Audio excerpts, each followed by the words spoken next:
Hey everybody, Alex Kazora, SteelersDepot.com, back with some more Pittsburgh Steelers tape breakdown and analysis. Training camp just a couple of days away for the Pittsburgh Steelers, reporting on next Wednesday, and first practice will be on Thursday. A lot of things to look at, a lot of buzz, of course, but I really want to focus on one name who is going to be really intriguing to me, somebody I'll be watching very closely in his second year with the Pittsburgh Steelers. That is offensive lineman Dylan Cook. Impressed, made the team last year. If he has a really good summer this year, and Troy Fautanu does as well, this could potentially push a guy like Dan Moore Jr.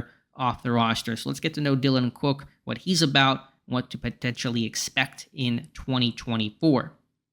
As always, if you guys could like this video, subscribe to the channel, and check out the site, SteelersDepot.com. Would really appreciate that. Got a ton of great camp coverage on the way for you guys, mostly on the site, but a bit on the channel as well. So Dylan Cook, right tackle here against Tampa Bay. We're going to go through some 2023 preseason tape. And under Arthur Smith in the zone system, there's going to be a lot of these types of blocks here. Zone schemes, wide zone, inside zone.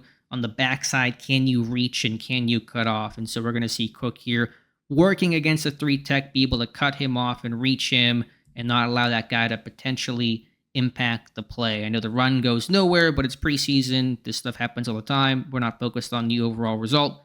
We are focused on the individual, and that is Dylan Cook, a man who has not played offensive line for very long. He was a college quarterback at Montana Northern, and then he became an offensive lineman, a right tackle, transferred to Montana, signed with Tampa Bay, was there until last May of 2023 when he was cut and then scooped up by Pittsburgh, and has been a Steeler ever since. So a nice job here, the snap, the burst, the athleticism, reaching and cutting off this 3-tech on the backside of this zone run. That is impressive and something that will be required on the backside of runs in Arthur Smith's system.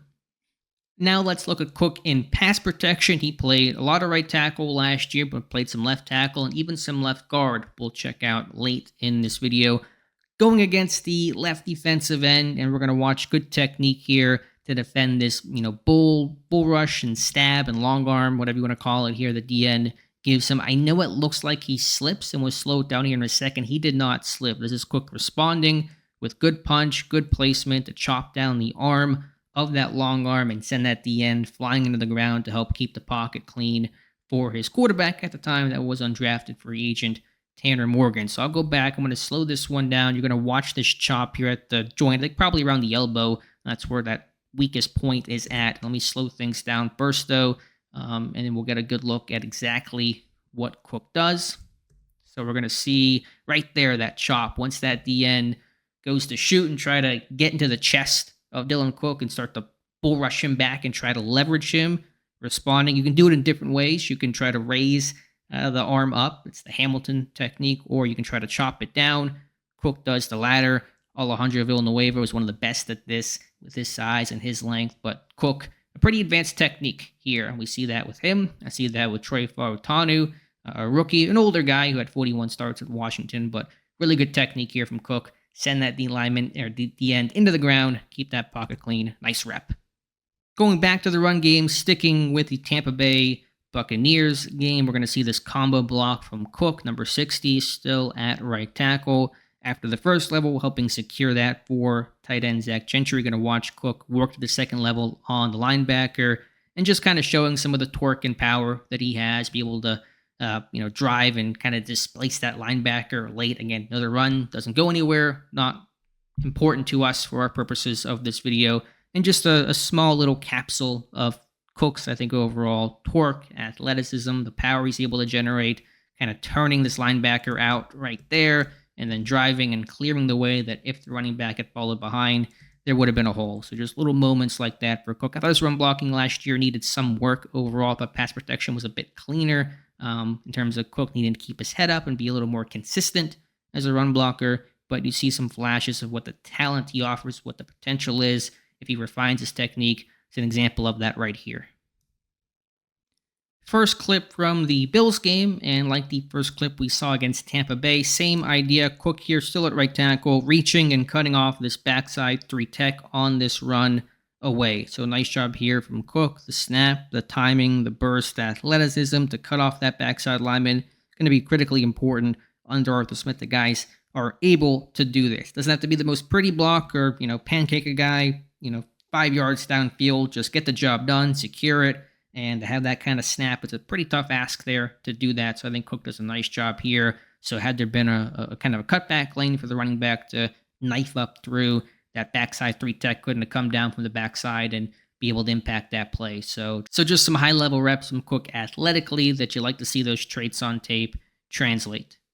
Let's look at Cook more in a phone booth. We've seen some more finesse techniques and zone blocking. Let's look at him really here. First level man blocking scheme. We're going to watch Cook here again, right tackle on this three tech between right guard and right tackle. Going to get this combo block here. But what I like the most is even once Spencer Anderson comes off the block, initially they secure it. The D tackle can't split them. They're pretty good hip to hip.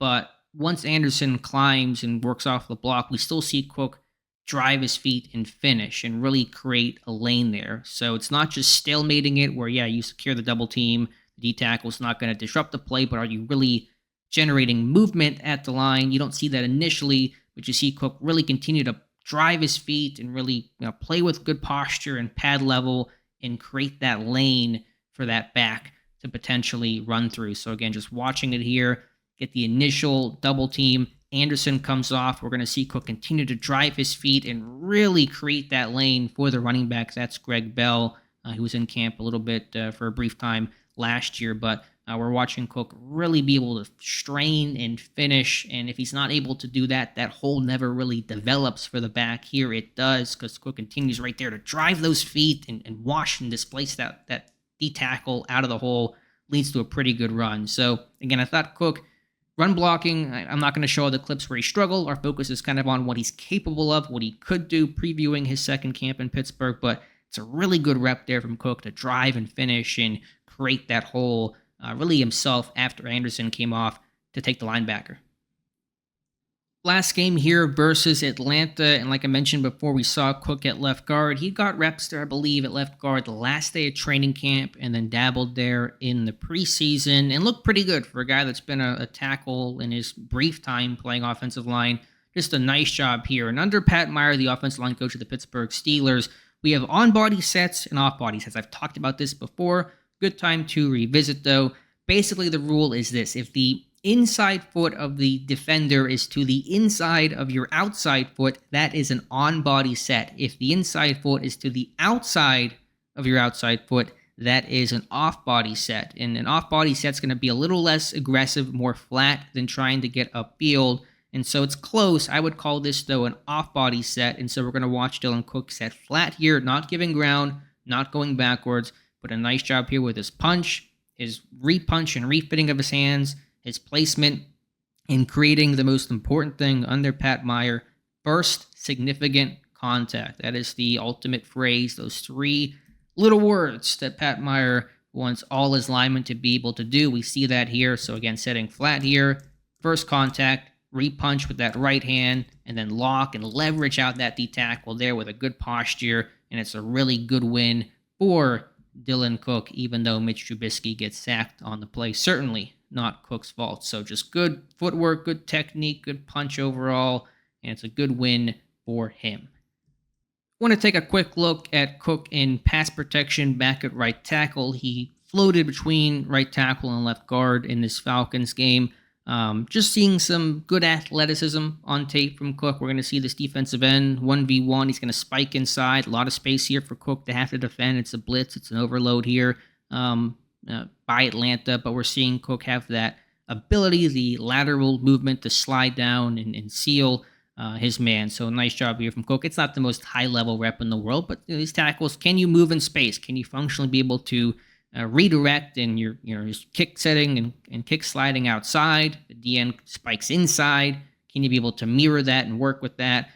So one more time, Cook on this rep, just good traits, showing the traits here to be able to move his feet, be athletic, be able to redirect and slide laterally. It's a good rep overall. As we see Mitch Trubisky throw incomplete to Gunnar Olszewski. Looks like there was a flag on the play. So Trubisky, Olszewski, no longer Steelers, but Dylan Cook a Steeler, trying to keep it that way for 2024.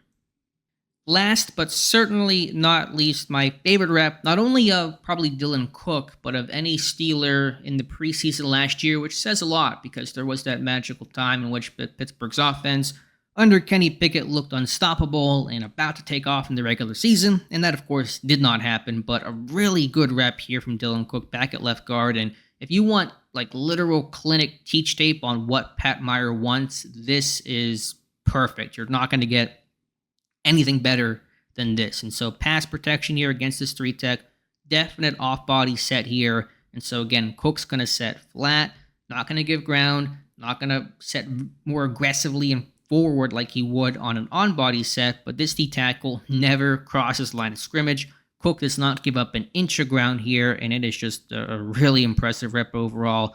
We'll take a look at it from the aerial view to kind of just show, how he never backed up and how different he was compared to the rest of the offensive line in the pocket on this play. So just a great job here. First significant contact, slide and mirror laterally. And I don't know who 72 is. I'm sure he was not Aaron Donald last year, but still, it's a really good rep overall, displaying the technique that Pat Meyer teaches. And so, again, Cook, the left guard right here, just watch him never give any ground at all. This D-tackle literally does not cross the line of scrimmage.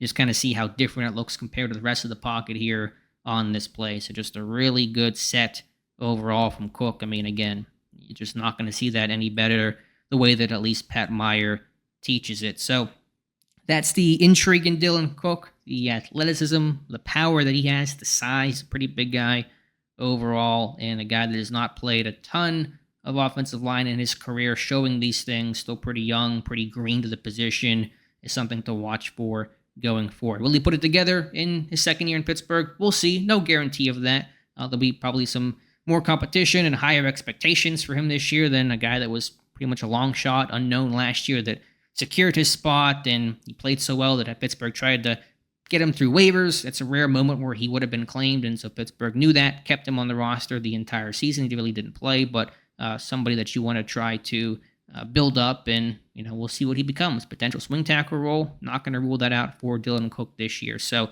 those are my thoughts on him, a guy to watch for. There's so much to watch for. It's not the number one thing that's going to make or break Pittsburgh's training camp this year, of course, but I'll have my eyes on number 60, Dylan Cook.